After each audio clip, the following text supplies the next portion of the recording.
While a buzz is building around Natadola's beauty and tough scoring, it's already infamous for its shoulder-high hazards that line every hole. The strange thing with this golf course is it wouldn't matter if the rough was that long or as long as it is, you'd still lose your ball in it. The problem is, being as long as it is, it creates like a wall lining either side of the fairway, so it gives that look of tightness to people. If you actually overlaid the fairways here with the majority of fairways on other golf courses, the fairways are just as generous. The golf course, however, still is really enjoyable and very playable. As your round takes you back towards the white sand beach, you'll strike a hole that's proven popular with golfers the world over. The number 12.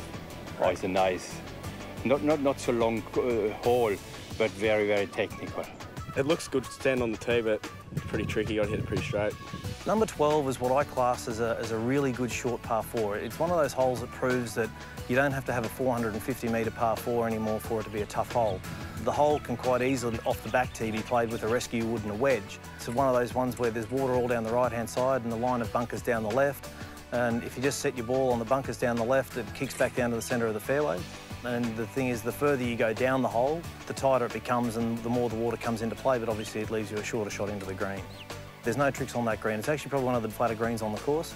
You can hit the ball in the middle of the green, it holds, and there's a bunker at the back of it to protect anyone who goes long, and there's a really big bunker in the ocean straight behind that. In under 10 years, Natadola Bay has put itself on the golfing map. And with property development underway, its reputation is growing far beyond the Pacific.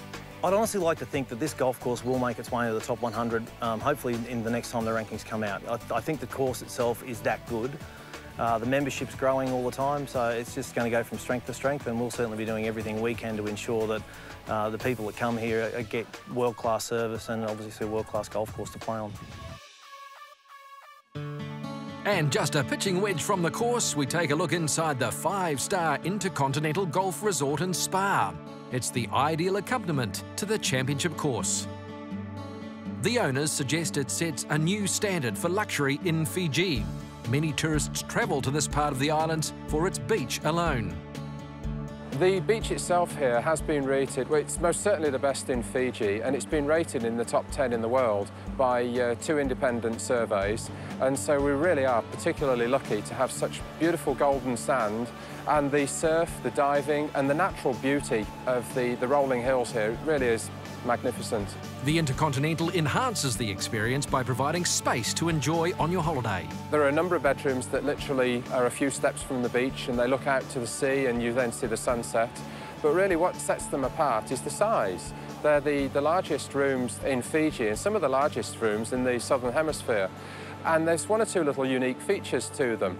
There's a very large terrace, a balcony on every single room where there's a daybed, and there's then a Cleopatra bath. And so you can then have a moment of luxury, of pampering, of romance. There are some privacy curtains for you to then have some privacy whilst you're relaxing and enjoying yourselves.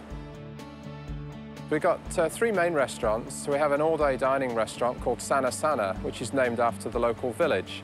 And that's a buffet restaurant. And then that's where the majority of people will take breakfast, and it's then got a buffet dinner.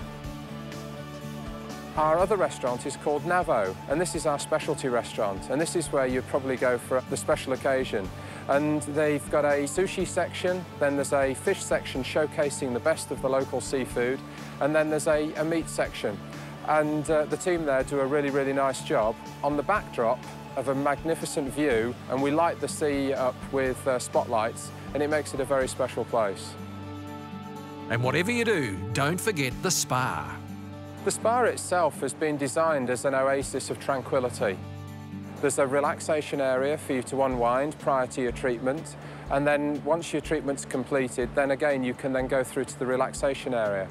The unique thing about the spa is that it's got a WA zone, spelled W-A-I. That's then Fijian for water. And the WA zone has got water in 3 different states. So it's got a steam room for steam, it's got a hydrotherapy pool of water in its natural state, and then it's got an ice room for then frozen. And so what you do is you work your way around, and that refreshes the body, and you actually have a treatment in the WA zone as well, and that's on a complimentary basis. It all combines to create a special retreat and has added a truly world-class 5-star resort to the Fijian landscape. People have a different definition of relaxation. They look for different things during their holiday. But we've got a good selection of things. You can then relax and be quiet next to the pool and maybe catch up on some sleep. But if you're looking for activity, whether it be diving or if it's other water sports, rounds of golf and other elements, we've got off-site trips, tours and places of interest, places of cultural interest. And so you can taste the real Fiji, and there's elements of the real Fiji that we bring into the resort as well for people to enjoy. So you can choose to leave the resort or just simply relax within the grounds.